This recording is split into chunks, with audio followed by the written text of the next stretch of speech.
Speaking in the Classroom by Mia, Sabia, Holly and Hello, Martin. our video is based on the challenges in the speaking aspect of children's literature. There are many problems within this aspect, predominantly the dilemma of the underconfident child. I personally would like to challenge this stereotype that to assess children in their ability and comfort to speak in class is fully necessary. The national curriculum shows the statutory requirements of the spoken language strand of years 1 to 6. Targets include gain, maintain and monitor the interests of listeners, and articulate and justify answers, arguments and opinions, just to name a few. It's common in schools to see an individual child or a small group of children presenting to the class and their peers. I believe for a child who is uncomfortable with speaking, this is an extremely daunting and frightening matter. All the requirements, I believe, can be done without this threat. Do you think this is inclusive learning? Yes, I do, because although a child isn't progressing verbally, their needs are being met, as would another child in another subject area. Brown suggests that oral language skills helps with children's thinking. Cave and cooperative learning structures may be more effective teaching strategy for this spoken strand of the curriculum because children can communicate on a smaller scale rather than in whole class situations.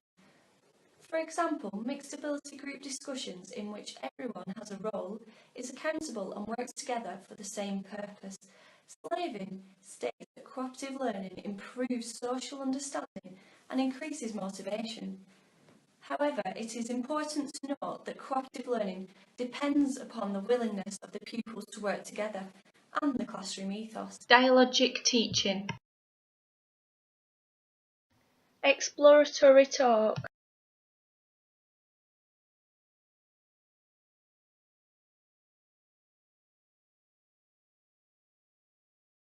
The ICANN report suggests creating communication supportive environments, which I believe is fundamental in promoting children's language skills and confidence. So are you saying that if an underconfident child works in a small group, they will eventually become more confident over time? I believe it's impractical to put a quiet child into a quick fix scheme. However, I do believe by constant exposure to varying speaking activities, their general input will improve within class. This does not have to be in the curriculum sense of forcing them into performing a poster presentation or a book reading or show and tell simply to tick off some boxes in assessment. There are many cross-curricular ways that can be used, such as the use of music or drama.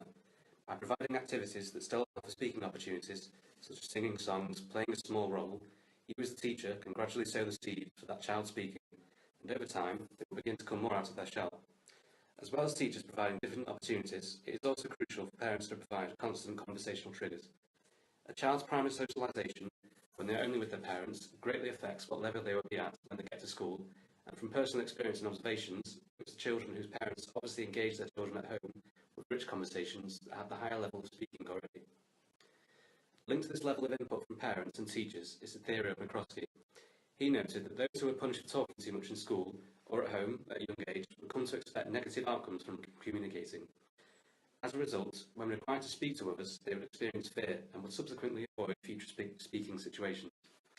Daly and Friedrich also found that an atmosphere of encouragement and reward for communication at home or in class at a younger age directly affected the amount of communication in an adult life. Do you think that this will always be the case in terms of Minkowski's theory? As with all areas of education, I don't believe there's a right formula. All you can do is adapt your methods to suit the needs of the individual learner. I do not see that there is a problem though with a child not coming out of their shell. The primary school is the paramount agency that prepares and nourishes children for society. There is a clear divide between the introverts and extroverts, both significant and valuable members. However, their manner and characteristics may have the potential to limit them in social situations. Despite this, Cain argues, people who are naturally introverted are capable of great achievement. A child who is naturally introverted may have difficulty socialising with their peers. They may shy away from the spotlight during whole class reading or class time talk, but this does not mean that they are any less competent than their respective peers.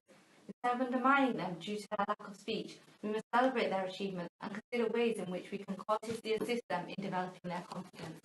How would you assess a child against the requirements who is not showing any evidence against those requirements? Because they are not speaking openly does not necessarily mean they are not willing to show evidence for assessment. Instead, we can consider alternative ways of assessing the child's knowledge in areas that they are more comfortable with. Informal assessment methods can be used to make it a less daunting experience. I have seen this in practice where a mute child spoke only at playtimes and was academically achieving. My class teacher's strategy in addressing this issue involved teaching team-building activities to establish friendships with this child and her peers.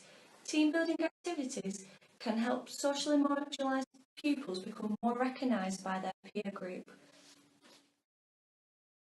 How successful do you think this method was in building the child's confidence? It was effective as the mute child began to speak to their talk partner more often, increasing their confidence in class.